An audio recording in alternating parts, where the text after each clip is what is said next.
Welcome to Grimscare. I am the collector of souls who tells the stories of the dead. Every death leaves something behind.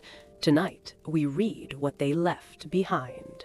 Today's story is about Mark. He thought his secrets were buried with him. He was wrong. Well, let's get started. I watched him long before he noticed me. Mark was not violent. He preferred subtler things. Control, for example. He met Elena when she was 19. 19 is an age made of soft clay, easy to shape, easy to press fingerprints into.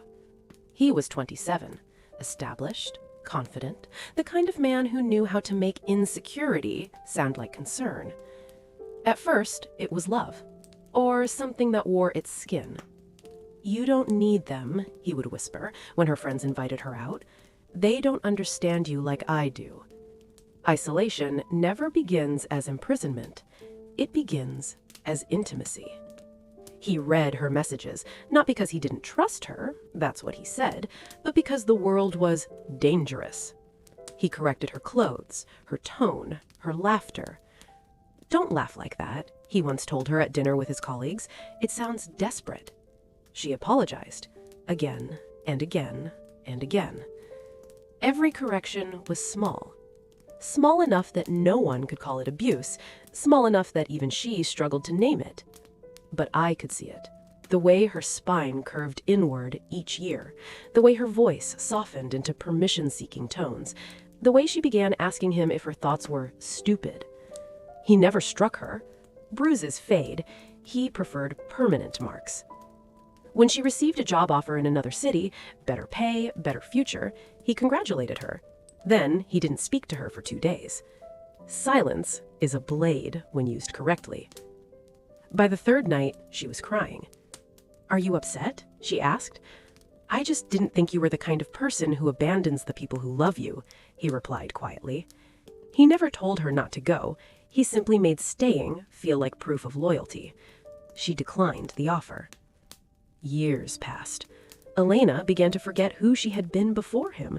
That is the true art of erosion, not breaking someone, the convincing them they were always broken. Sometimes she would stare into the bathroom mirror for long stretches. "I don't feel real anymore," she once whispered. Mark kissed her forehead. "You're just emotional." When she tried therapy, he attended one session and spoke gently about her fragile mental state, about her imagination, about her tendency to distort reality. The therapist began addressing her instability instead. Gaslighting is such an ugly word. Mark preferred guiding her perception. The night she finally tried to leave, it was quiet.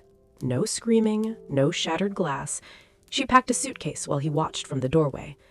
"You'll never survive without me," he said. Not angry, not loud, just factual. That was what broke her, not the threat, the certainty. She stayed, but something inside her did not. The first time she harmed herself, it was shallow, a whisper across skin, a visible thought. Mark saw it. He said nothing. Attention would validate it. Weeks later, she went deeper. By the time she swallowed the pills, she did it quietly, the way she had learned to do everything. He found her on the bathroom floor. He cried. He told the police she had struggled for years, that he had tried to help her, that she refused it. Everyone believed him. He believed himself. That is the fascinating part. Mark did not wake up thinking, "I will destroy someone today." He woke up thinking, "I just want to be needed."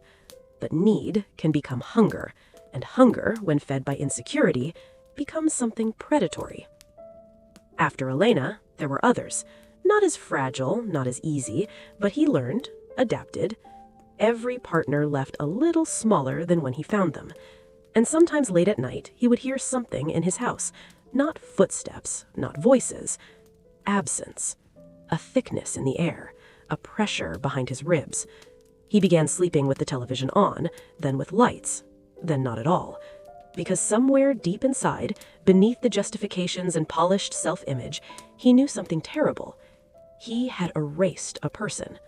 Not quickly, not violently, but molecule by molecule. and erasure echoes. Mark thought his secrets were buried with him. He was wrong. The worst sins are not the ones that spill blood. They are the ones that make someone believe they deserved it. Another soul cataloged. Another story preserved. The most dangerous hands are the ones that never leave fingerprints. If this story unsettled you, good. Leave your thoughts in the comments. Subscribe if you dare to listen to the dead and hear what others tried to bury. There are many more souls to catalog, and I am just getting started. See you next time.